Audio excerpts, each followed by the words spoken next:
Welcome to Dare to Dream and the new show of the day, the new show du jour. This is Debbi Dachinger. It's a pleasure to be with you. The show has been nominated for 2 People's Podcast Choice Awards, and I encourage you to subscribe to the show. It's available to you in a lot of different outlets. I'll just name a few because we're syndicated in over 40 of them. You can subscribe on Apple or Google Podcasts, as well as Spreaker, youtube.com/Debbi Dachinger, because it's so much fun to see the people. So the fact that some of you are listening on podcasts, but maybe you'd like to see what we all look like interacting, definitely go to youtube.com/Debbi Dachinger. And thank you so much to everybody, and that's you, for posting your comments. I read them all. I appreciate them all. Sometimes I send them on to the guests. So thanks. Also, BBS Radio, Pandora, iHeartRadio, ta-da. So I want to talk a little bit about how interesting it is to make a contrary choice, because I'm living in that space right now. And here's what I know. It's really uncomfortable, actually, where I am right now, because my life has been going one direction. I feel a call, the call of the wild, to go a much deeper spiritual way in my life. And what I'm starting to see is that life is not supporting the other ways that I show up, because it's really asking me to go way deep and way spiritual. And what I also know is, besides being uncomfortable and hearing the call of the wild, which is spirituality for me, and I like calling it that, is that I am making these really delicious choices for myself. And I'll give you an example that is contrary. I had an appointment with an amazing woman the other day. I knew she was amazing, and she's an image stylist. And our appointment was that she'd come to my place, she'd go through my closet, and specifically what she does is she shops in your own closet. So she takes what you already have and creates outfits out of them. And I had heard great things about her. This had been on the calendar for months, but I am going gangbusters right now. I'm launching all sorts of stuff. And I'm exhausted, but I also need the capacity to finish launching things. So the thought was, I really should cancel this and put it off. But the next concurrent thought was, I really should not cancel this, because this is a day for me. And I have a firm belief that contrary action, my not working, my having fun, my being creative with another being, actually creates for me, gives the universe the space and capacity to throw beautiful things into my life.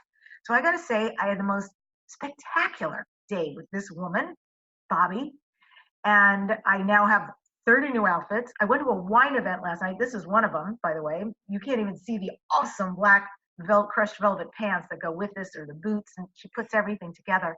Went to a wine event last night, another contrary choice, when my computer went haywire because Microsoft has decided to make an upgrade that they actually haven't tested, by the way, so don't use the upgrade, because it wiped out like half my computer.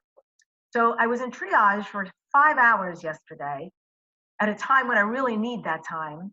And right before I left for the wine event, contrary action, I said, I can't wait for Microsoft anymore to try to figure this out. I pressed the button to completely restore my computer back to how it was pre-upgrade, and walked out, went to a wine event, had a spectacular night, came back at the end of the night, and ta-da. My computer completely worked again when it went back to from whence it was originally. So I just want you to look at your life and what kind of contrary action can you take that's for you, that allows the space and capacity and the gorgeous winds and arms of the universe to come in and take care of you. That's really what I'm all about. I think meditation is that, by the way, because we're always thinking about all the things we have to do, but when we stop and disconnect and do something that's really for us, for the stillness,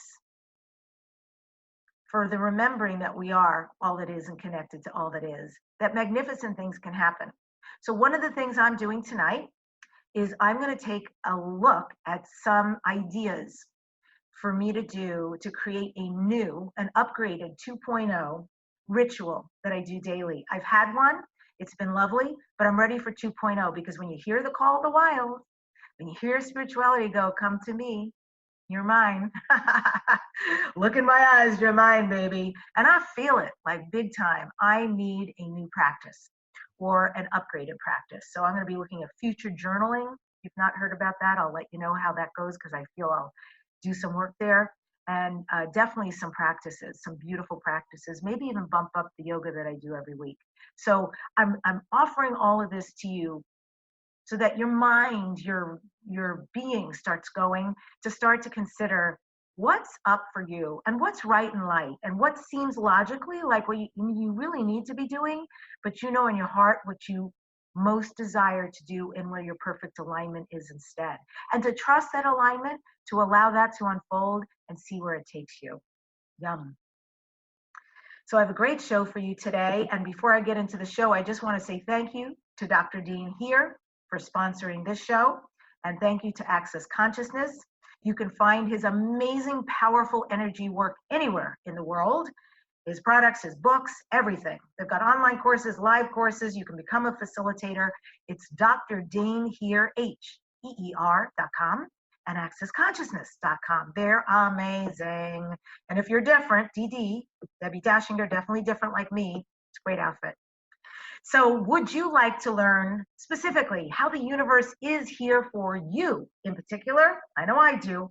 My guest today is Kathleen M. Whalen, and she's helped hundreds of thousands of people harness the power of Vedic astrology through conscious calendars, which is a coded color calendar, and it shows the power days of the year and has been downloaded in over 184 countries. She's also the developer of Astrovantage, a comprehensive karmic guidance series that aligns purpose with opportunity. Through the power of Vedic astrology, Kathleen consults and guides teams of successive millionaires and works with those who are deeply on their spiritual path. Kathleen blends her BA in biochemistry, medicine, masters of acupuncture, and Chinese herbs, mantra, and Ayurveda into her work. She's the author of Correction: How Vedic Astrology Predicts the Market Instability of 2013, and The Little Book of Happiness, which is a companion to the Prosperity Mantra and Happiness Habit Experience. You can find out more about her at consciouscalendars.com. Kathleen, welcome to Dare to Dream. It is so great to have you. Oh, thank you so much, Debbie. You are incredible. Thank you. Well, right back at you, girlfriend. I mean, I had a reading with you last week. I'm still in process after experiencing that, I have to say. And I've told so many people, so over the course of my career, I get a lot of swag, and I've had many, many readings. And at some point, especially for me with astrology, it's like, yeah, you know, you can only hear about your character so much and it aligns and that's great. But I have to say, I feel like you deliver something that is so different. Like, I mean, obviously you and I, it was like a total business strategy session on the one hand. On the other hand, I felt like you could see and perceive things I've never experienced someone to be able to do in a Vedic astrology reading. So I want to start there. I want to start that you can speak to what is that experience? What is it that you bring that is so unique and wholly different? Oh, thank you so much, Debbie. You know, I honestly feel that it's practicing the elements, the foundational elements of the system itself. It's a social science. And what ends up happening is, I do think my background in biochemistry and being able to take three-dimensional things and sort of spiral them up and combine them does help. And when someone honors the principles of Indian astrology, embedded within it itself is the capacity to do more than just look at someone's capabilities and skills. There's a quality to it that is weaving into strong suits, purpose, vibrational futures, near futures, and the transits all come together. And that's really what I was doing, you know, in the session with you, is naming these things that just jump out as synergies, and it actually kind of sings. And that's what I'm reading in hearing, you could say. And saying regular Sanskrit mantras, I do think helps. You mean you say them in your life? Yes, Or as like a vibrational preparation that creates kind of, you could say, an opening, a channel, so that when I'm in a session for you, these other magical things can happen. So I'm reading the principles and something else can happen too. wow. Because I love this part in your bio that says Astro-Vantage comprehensive karmic guidance that Yeah. align. I mean, this is like a powerful line, all of it, that aligns purpose with opportunity. What is that? Yum, yum. That is the bingo, right? Because when people speak of Vedic astrology, they often call it predictive, Hmm. because there's someone's chart, which is the map of the sky at the moment of someone's birth. There's this really cool other thing, which has to do with, it's called a dasha cycle, but it's a planetary cycle that lights up portions of consciousness Hmm. and literally call us to be interested in different things, drawing us to different places on the planet or different activities. Like, I want to get a university degree now. It literally pulls this up in our consciousness. And then at the same time, there's this other thing of transits of like, ding, ding, ding, there's some big stuff coming down the pike right around the corner. And this opportunity mixed with where you are and everything you've either created in the last 3 years, 5 years, 20 years, 3 months, combine with it. And all of that together is that combination of the karmic patterns, things you've cultivated in past lives and this lifetime, and the opportunities coming together to say big yes when those combine. Hmm. So here you are, BA in biochemistry, like you're an overachiever. I think this is amazing. Medicine, masters of acupuncture, Chinese herbs, mantras, Ayurveda, and this. I'd love to know how you got here, but I also am clear in reading that this is all the soup of who you be right now. So talk about that. You know, I do feel in so many ways that the first 3 years of my life in Taiwan must have had some play in this beautiful thread that has been woven through my life. There's something about being able to understand nature and natural rhythms that has been with me my whole life. And to me, that's the thread that ties everything together. So yes, I mean, I got the BA in biochemistry because to me, looking at a compound was like looking at trees blowing in the wind. Remember, you know, we're similar age. We didn't have 3D composites back in the day, right?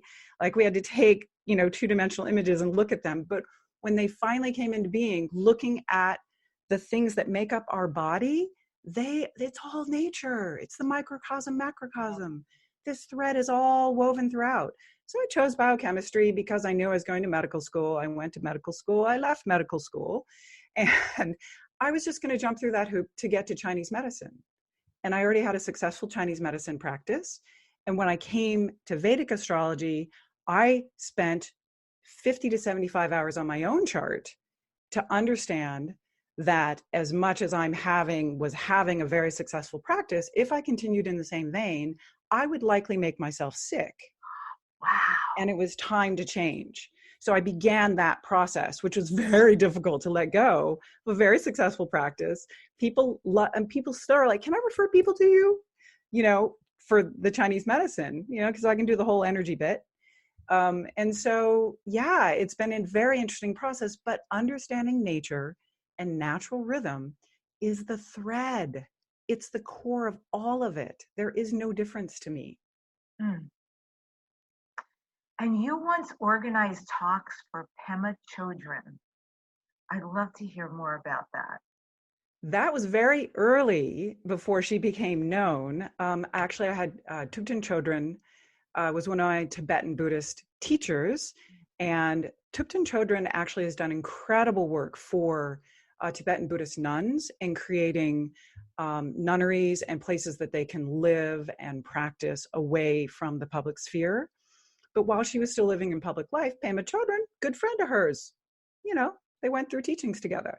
So Pema was coming through town and I was, you know, sort of a right-hand person helping out with little things. And so I found this beautiful art gallery and put it together and got to hang out with Pema Chodron and be with her at 2 Dharma talks. And, looking back, she hasn't changed at all. And she's just so beautifully available and genuine. And she was exactly that way then. Hmm. Wow, you have an amazing history. I mean, you've really traveled big time. You made some big life choices. Is that in your chart too? Yeah, looking back, I can see some of those travels. Yes, but I was in Chinese medicine school, and like you, just like you're speaking about, though, there are those feelings of working in the known sector of like this is a logical choice, and then there's that moment of the call of the wild, and I really think that there is such beauty, a symphony in combining those two, because I was very clearly like, great, I'm finishing Chinese medicine. And I thought ahead. I knew that as soon as I finished my degree, I would jump into a practice and I would probably not be able to travel because I would be sort of tied to the responsibility of the practice. So I made a choice between the second and third year of the master's program to do my internship in China early. And I don't even have in my bio, I'm in pictures. I got to meet the prime minister of China at one of the talks I went to, lots of things like that. But because I was in China and I was studying Tibetan Buddhism, I had friends who told me different ways to get to Lhasa. And so while I was in West China, I took a trip to Tibet. And many people told me, oh, you're going to want to go straight to Nepal. Things are destroyed, all these things. This was back in 1993. And prior to that, I had had this magical book, a travel book. And I opened it. And the first page I went to was Mount Kailas, the center of 4 world religions. And I went, I'm going to go there someday. And I took a colored pencil and it said, there's 2 routes. There's one route that's only open between 2 monsoon seasons and is the rare route. And I went, oh, that's the way I'm going to go. I put a little colored pencil and I colored it, and it was a clockwise in the book. 5 years later, I'm in Lhasa. I'm not even planning on going on this trip. And I am offered for $100 to be taken to the base of Mount Kailas. I was late getting back to school by 2 weeks. It was magical. It was a life-changing journey. And that was after meeting the Karmapa twice in Sirpu, India, in Sirpu, Tibet. And how did that change you? Wow. I feel it affirmed many things, but the one piece that sticks with me is that when in the high desert, it is this complete template for truly seeing how the nature of the mind is reflected in our experience of our environment. So when I was in pain, I would notice angry thoughts come up and patterns. And when I was at peace, it was just utter bliss. And so this was a huge high contrast, because we were hiking with a 70-pound pack, all this sort of stuff. So there are all these metaphors, but those are the things that stick with me. And that is also one of the places that I experience the magic of mantra. So will you share? Can you share some mantras with us? Yeah, I'd be happy to. It sounds amazing. Yeah. The one that came through that trip, which was through a different Tibetan Buddhist nun that I was traveling with, was the Tara mantra. Now, Tara in the mantra I'm about to give, this is actually the Buddhist tradition. And Tara in this tradition, she actually quells fear and brings courage.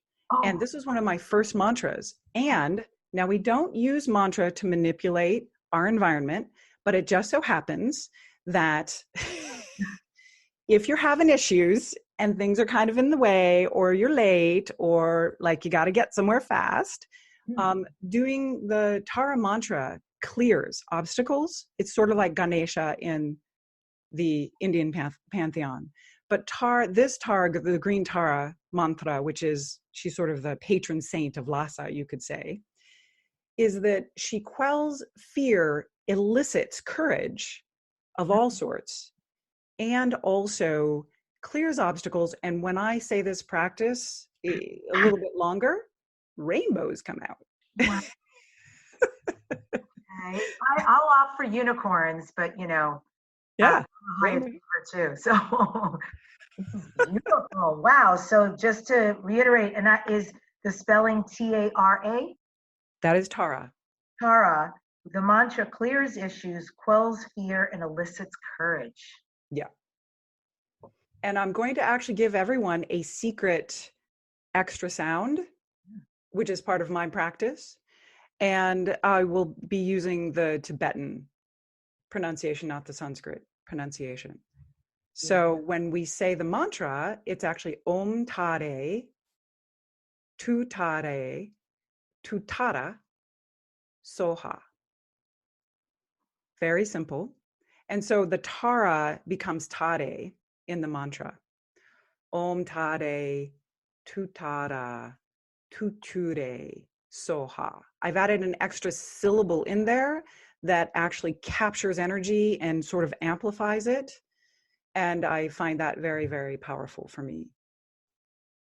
Om Tare, Tu Tara, Tu Tare, Soha. Om Tare, Tu Tara, Tu Ture, Soha. I think I might have said a wrong syllable the first time. So the second and third time is correct. Beautiful. And how do we do this? How do you do it? You could say it silently, out loud. It's wonderful to say this mantra in 3s or 9s. Many people say it in an entire 108 rosary or mala. But I personally find the power of 3s and 9s. Okay. Will you give us an example? I love, even if you have a mala or not, but I'd love to experience you and the vibration you can create during this interview. Sure. Yeah. To just say it 3 or 9 times. Please. Yeah. Om Tara. I say her name first.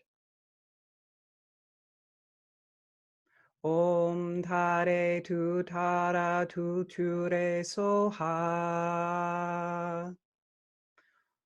Om Tare Tu Tara Tu Ture Soha. Om Tare Tu Tara Tu Ture Soha. Om Tara Tu Tare Tu Ture Soha.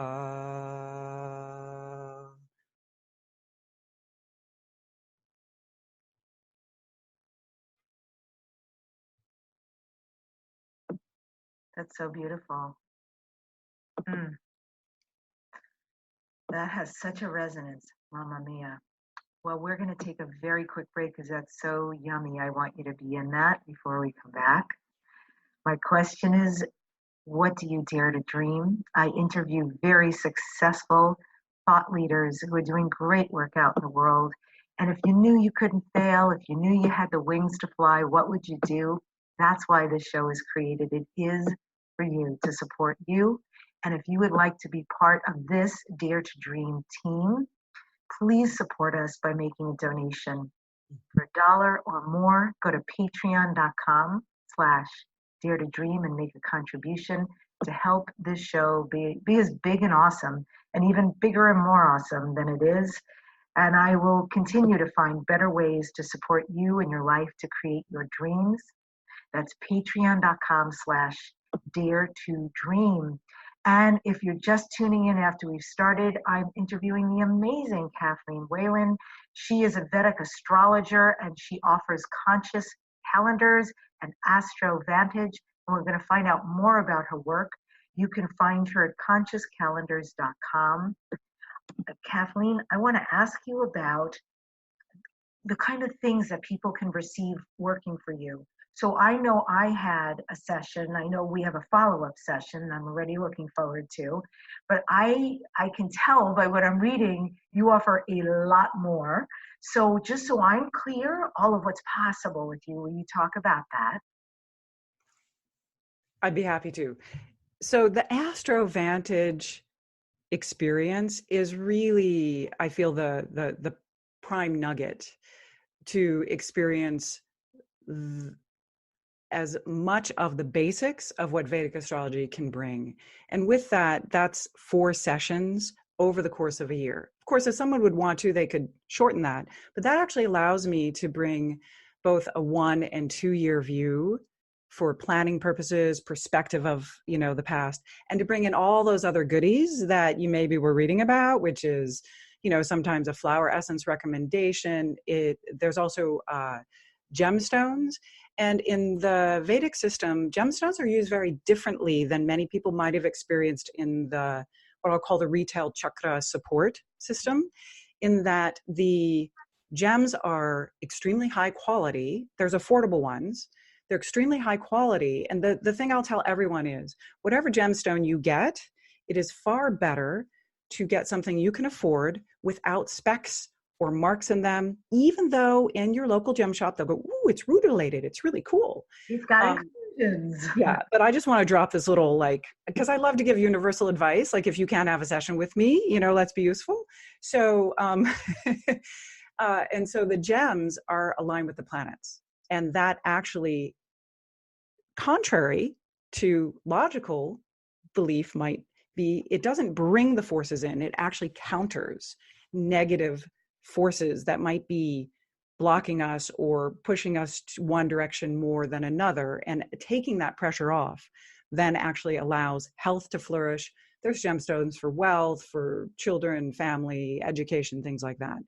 And it's all aligned specifically with each person's chart. So all of those things get to be experienced in an Astro Vantage series of sessions. And the super bonus is that I have this whole conscious calendar system that then anyone who has the Astro Vantage package, they actually get what all of my annual subscribers have been begging me for, is that they will get a year of conscious calendars bundled in a PDF, easy to read, every single month. So by the end of the 12th month, you actually have 2 years of view.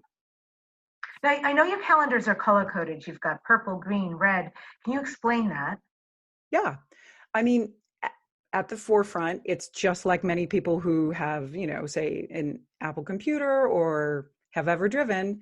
Green means go, yellow means caution or be aware, and red is stop, but it's actually be quiet, self-nourish, go to the spa, journal, be quiet, maybe don't be so social.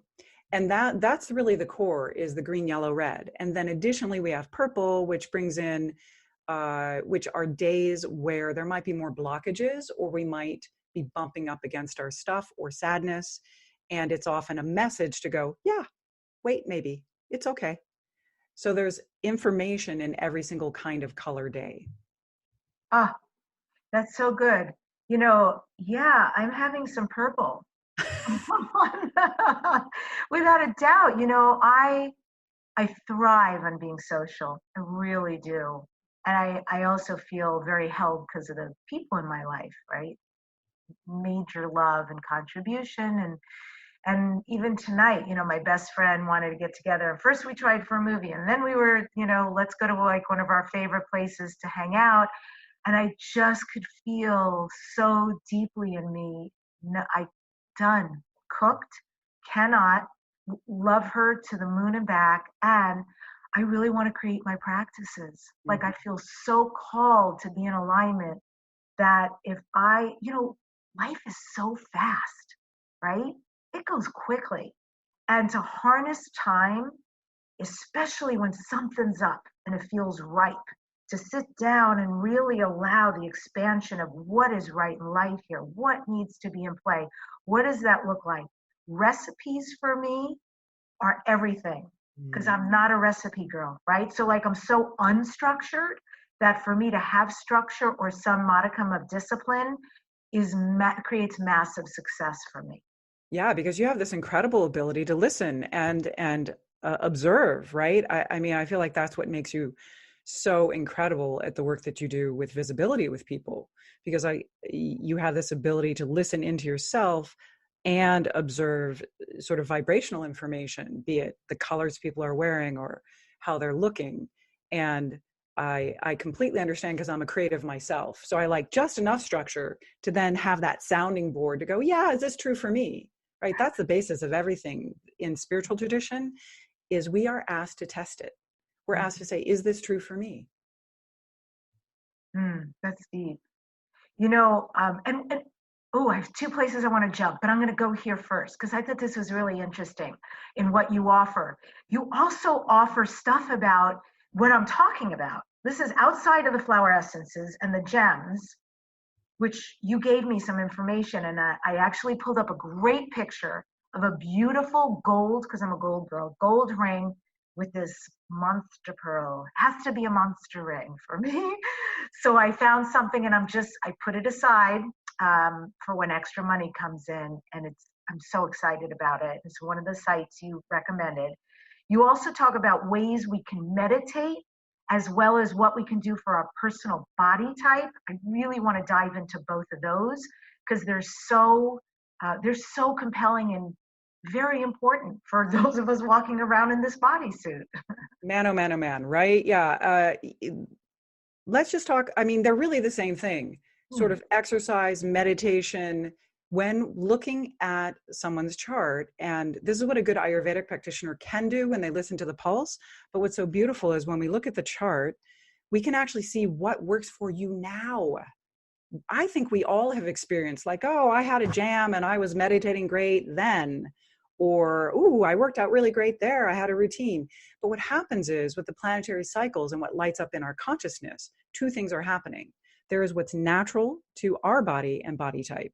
Some people, are going to go a little mental, thoughts much faster. And for that body type, creating something, there are literally asanas or poses that can be done. We're talking 1, 2 that create instant grounding. There's even different breathing practices. And again, we're talking nothing fancy, just like beats that breaths are held. And so by looking at consciousness, I can create a custom experience that is matched with the body and mind type.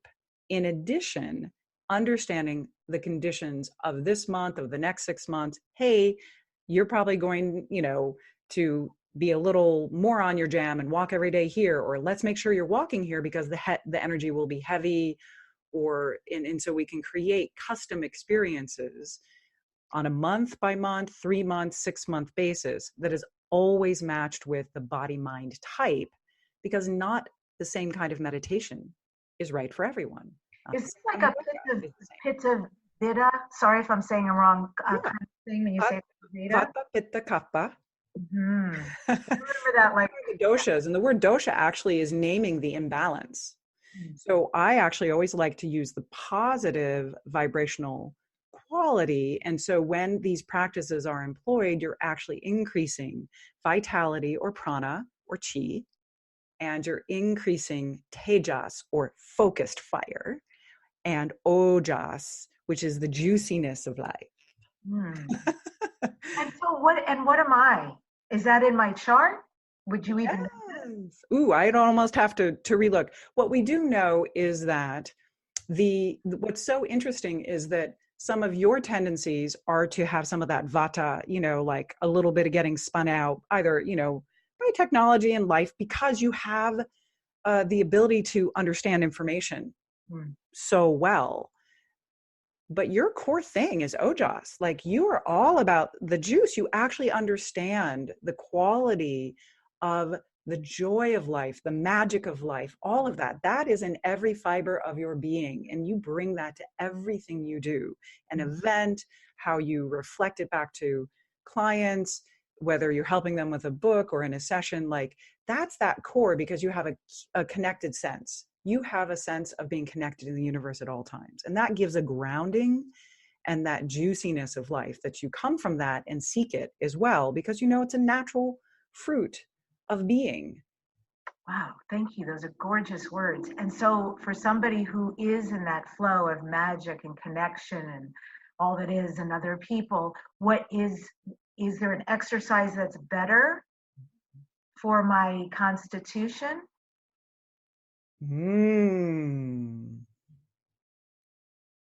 Yes, I mean the two images I immediately got, I'm not even thinking of your chart, I just have the impression of having worked with you, is um, actually being in the center of a room and spinning just a little bit, possibly moving the low back a little, and then sitting and sitting upright first, cross-legged. But then there is something that when you are sitting cross-legged, if you move the body with the back straight and the neck in alignment with it, and bend straight forward as far as you can, and then you pause and you breathe in, hold your breath then, and feel the energy in your low back, the held breath. We're talking 1 second or half a breath. And then you release that. And then you take another inhale and maybe move forward a little bit more. And it's a straight back, but there's movement. And slowly by doing that, as you move forward, this actually opens the low back, but it's actually an antidote to Vata. So in the fall and winter, the energy is in general Vata. But for you, as Vata is reduced, this will ground you very deeply. But first we have to have movement and opening to the magic of life. So you spin first, and then you move a little in your low back, and then you sit down, and in the bending, then you can sit and poof, you will be anchored. I'm going to try that. That's awesome. Is that what you were meaning? Well, I mean, it wasn't, but I was thinking you would say, yeah, do body pump or take yoga or, Pilates or da da da. No, it's got to be unique for everybody, honey. Isn't that incredible? Like you're not getting your own unique exercise for your body type. That's fantastic. And of course, I do have stuff in my lower back. P.S. Shocker. So yeah, that's a beautiful practice, and I do love this sense of being so open to start with. That feels really good. Yeah. I want to tell you, funny enough, on last Saturday, I was invited to a costume party, and the invitation said, come as you from another alternate reality. Ooh. So my boyfriend immediately, he got a download. He was so excited. He knew he was going to do his hair. He went out and bought the silver outfit. He bought silver makeup. He, put his hair. He has a lot of hair, which is great. He put his hair up in a sort of a cone and sprayed it silver. I mean, man, he looks so good. And I thought, oh, I'll be you, but in gold, right? But I couldn't find a gold outfit. Well, instead, I was about to leave a store and I saw a tutu, and I've never owned a tutu. I was so excited. I bought a big, poofy, tulle, orange and pink tutu and a black top, a gold lame to go over it, giant platforms with flowers on them and a little orange hat off to the side. So my costume created actually the character, because I ended up being just out of a Dr. Seuss novel. It was so perfect. We go to this party, and the first person we run into has this beautiful costume, and then he's got little markings on his forehead. And I said, that is so cool. Who are you? He said, I'm Rahu. And I said, I have to tell you, if I had met you on Monday and you said, I'm Rahu, I would have walked away like, that's nice, and not known who the heck you were talking about. But I just had this amazing Vedic astrology session with Kathleen Whalen, and I actually know who you are and the characteristics you be. And we had this amazing conversation. Wow, that is so cool. So tell people about that, because that was so interesting. About Rahu. About Rahu. Yeah. Good question, honey. Oof. All right. So Rahu, just when Rahu is mentioned, usually Ketu is mentioned. So these two energies are simply the names. If for people who know Western astrology, it's called North and South Node. So these are actually invisible marks in the sky that exist at the time of your birth, and they exist right now. And those marks are, I always point to the sky. So imagine some invisible mark that says, oh, somewhere in the next month or two, somewhere in the next 6 months, the sun, moon, and earth will align, and there will be an eclipse. And that invisible mark in the sky is that alignment. It becomes an energetically charged place in our solar system or around Earth for us. Then for 18 months, that's a charged place for everybody. And if it's significant in your chart, that's when life gets a churning. And when the churning occurs, we often see it as, life events, things we don't like, things that are poking us in the side, things that annoy us, obsessions.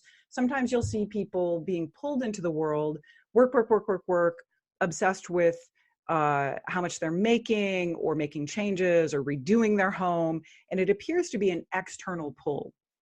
But Rahu, the sneaky part, is that even though Rahu is about our interface with the world and where we're being pulled into the world or annoyed by the world events around us, this ends up being a place that catapults us on our spiritual path. Because if we can find peace in the name of that thing, the obsession, the irritation, we are catapulted on our spiritual path, and we are reversing patterns at an exponential rate. Wow. Can I ask do you have Rahu in your chart? Everybody does. Okay, yeah. Everybody has a Rahu. Yeah, everybody, because every 6 months there are eclipses. They're called the mega red days in the conscious calendar system. Before everybody was talking about the eclipses, remember I designed the system over 10 years ago. So it wasn't like as commonly spoken about of like, ooh, what are you doing on the eclipse? So the eclipses occur every 6 months, like clockwork. Okay. There are not total solar eclipses every one. There's partial lunar and partial solar, but every 6 months. And so there's a theme in everyone's life for 18 months. And that theme is the stirring in our life. Now, if that is not stirring a place where we have some what are called natal planets or something in our birth chart, it's like, your neighbor's having a hard time. Friends are having a hard time. There's like a little something at work, but it's not a big deal. So sometimes we get a reprieve for about 18 months. And then there are other times where like we're in it, our partner's in it, our friends are in it, our job is in it. Like there's change everywhere. We're being challenged everywhere. And you just got to keep rising to the occasion. And guess what? All that stuff is the stuff of life that when we look back, those are our important rites of passage. The move or the children or the career change. Like that's the stuff of life, people. We wouldn't not want that, even though it's uncomfortable to the theme of the day. Yeah, because therein lies change. And change is often actually very good. Very good. Exactly. Being comfortable is, nothing happens. And so what do you see coming up for our planet? What's going to be coming up over, I don't know if this is too big a question over the next year, but just some general patterns that you might be aware of, anything regarding, country or politics, anything regarding wealth or romance or anything karmically or health-wise. I am super open to learn from you what your perception and your brilliance shows is going to be happening. Well, what I'll do is I'll weave together a few things. I apologize, I'm used to speaking globally, but I do know the US chart so well that I very often speak from the point of view of the US chart, which does affect global markets. So one of the things that's so interesting is that over a year ago, I was talking about the golden zone. The golden zone is when all these like powerful planets, Venus, Jupiter, Mercury, are in great places. And all I know is I call it the golden zone, and it's sort of like good stuff happens. Well, we have had the golden zone through pretty much the first week of November. And lo and behold, the US market's been doing pretty well, even despite the trade wars. Now, yes, the economists out there know that we just dumped a bunch of money in the economy the other day. And the thing that is true is that Jupiter and Saturn set these larger global patterns. Jupiter sets usually a rhythm for a year, and Saturn sets a rhythm for 2.5 years. There's something significant that has occurred right recently that is combining tumult and change, a change in what you could say world systems, but not in a revolutionary kind of way, but rather in a finance and work way. It's no surprise that, work is not what it used to be, and more people are moving to technology. Seth Godin has said for years that most average workers will be working 2 to 3 jobs, and they will be service-based industries in technology or using technology of some form. This is definitely been the trend for the last 2.5 years because Saturn and Ketu are in Sagittarius. This is in the Vedic system. The constellations sound a little different. And in the end of January, this theme for the next 2.5 years is shifting. And that is shifting in a way that during 2020, there's an overlap of a pattern that existed when Obama was born. Saturn and Jupiter in Capricorn are coming later in 2020. This translates to be 2 different things. Yeah. So a lot of people, you know, my sister was born the same year as Obama. Exactly. Saturn and Jupiter are coming together into Capricorn. And what this does is this actually brings a full circle to not tapping out, but reinventing what and how petroleum will be used. It will affect the U.S. economy. The U.S. economy will likely, the GDP will probably stabilize and decrease a little bit for various reasons, but I just read the planets. And so that will be the case for probably 2.5 years, but Saturn moves slowly. So we won't see the effect in the economy probably until middle of 2020, which is when the eclipses are. And at the same time, there is temporary protection because Jupiter will come in. So people who are in small businesses, actually, ironically enough, will be a little buffered for a little longer. That's a sector that will be a little safer. Now, I, of course, jumped to economy a bit, but at the same time, I really love bringing it back to what I was talking about, which is how work changes for everyone. This is a huge global change. This is going to alter for every single person. And we will also see a division where, as we suspect, there will be plenty of people who are like, yeah, I want the unplugged way to work. Because with all of these planets in an earth sign, there are going to be plenty of people to say, I'm going off grid. I want to do work off grid.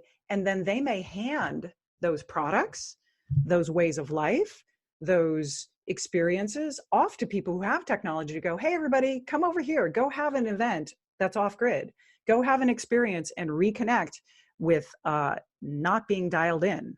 So I think we'll see a division, but they will actually still speak with each other and can support each other. So if so for people who've been called to kind of unplug versus the ones that, are like, hey, this is a whole new industry.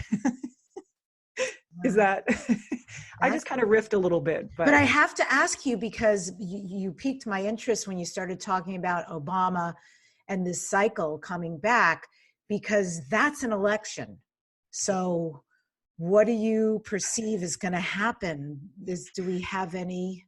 I have to be honest. For my own sanity, yeah. I have not looked really closely. I will wait until we have the absolute front runners before I take a look at those. But what we can say is that, I have some colleagues who actually had thought that things would already have changed in relation to the current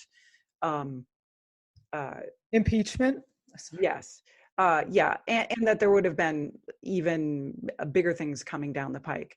So what I can say is the return to basics and helping middle-class workers, whoever can speak to that sector, especially because the economy is going to stabilize and start to go down, whoever can speak to that sector is going to be the one who wins. And we cannot forget that the nation's chart was built on, quite frankly, agriculture and subsidies for agriculture. So this is at the key to the whole piece and the change of the job market. That is the cincher. Okay. I feel a glimmer of hope and light. Thank you very much. I needed that because I was watching the news today and it's just back to my happy place. Go to your happy place. Right? That's right. Yes. That's where I live. So, folks, exclusively for you. Anybody who is interested in being interviewed, we're taking a quick break here, and you are ready to get your message out into the world in a really big way so your tribe can find you, people can understand what it is that you do, who you do it for, who you stand for, and how you stand out. Come to the Ultimate Visibility Formula. You are clearly my tribe because you're who I attract. And you can go to debbid.net/visibility. It's DEBBID.net/visibility. And there, within 6 weeks, you are going to learn the entire system of how to submit yourself for radio and podcasts, how to get a hell yes, and then exactly what to supply them, how to be exquisite because you will be coached on how to be interviewed, and then what to do after. How do you develop relationships with influencers and how to repurpose your interview and how to get an ROI. Most people are looking for that who have already been interviewed, but how do I actually get results? Let me show you how. Go to debbid.net. You're live with me, so I help coach you and get you so savvy and exquisite by the time you get out there, and you will be interviewed during the class. debbid.net/visibility. I'm speaking with Kathleen Whalen. We're coming here to the end. You can find out more about her at consciouscalendars.com. This is Dare to Dream, Kathleen. What are you next, Dare to Dream? What are your future dreams and goals? One of my core pieces that I love to contribute to are trees, the trees of the ocean, which is kelp, and helping women and children be educated. That is the root of peace in the world. Those places are where I'm actually working behind the scenes in creating some new ways that I teach math to children through visuals, and then using those proceeds to contribute to educating women and children that are not normally educated to cultivate world peace. Is there a place where people can go to support you in that? I have not created it yet. And so I'll let you know. But in essence, I'll be letting my entire community know as I launch that. So anyone who's on the consciouscalendars.com mailing list, I will let people know, because it is so powerful to support women and children that then supports men, right? This isn't just women and children centric. It's just that by supporting them, we can create world peace and support everyone on the planet. And what do you want to say to the listeners here at the end, Kathleen? Whenever in doubt, make tea or step outside and connect with nature. Oh my God, that was so beautiful. Whenever in doubt, make tea or step outside and be in nature. That's beautiful. Thank you so much for coming on the show today. Oh, thank you, Debbie. I'm so glad to know you. I really am. You're exquisite. Folks, you can subscribe to the Dare to Dream podcast to receive your #1 transformation conversation. Just go to any of the sites you're already on listening to or watching this. Just click subscribe, and it's so easy. It comes right in your box. I promise you, every week is another masterclass. And also, please leave us a review so other people who love this kind of conversation can find the show. Again, if you would like to be interviewed and you're ready to rock and roll your message out into the world, and hey, if you don't know your message, I teach you how to do that too. Go to debbid.net/visibility. And remember, the secret of success always is having the courage to begin in the first place.